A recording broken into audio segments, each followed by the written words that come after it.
Daily English practice. Conversation.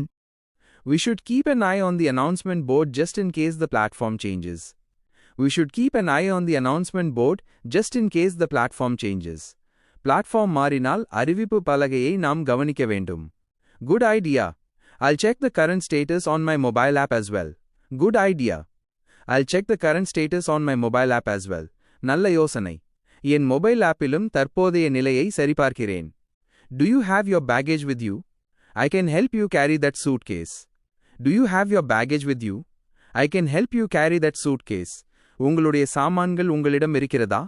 அந்த சூட்கேஸை நான் தூக்க உதவுகிறேன். That's very kind of you, but it has wheels, so I can manage it easily. That's very kind of you, but it has wheels, so I can manage it easily. நீங்கள் உதவி செய்ய முன்வந்தது பெரிய விஷயம், ஆனால் அதில் சக்கரங்கள் உள்ளன, எனவே அதை என்னால் எளிதாக நகர்த்த முடியும்.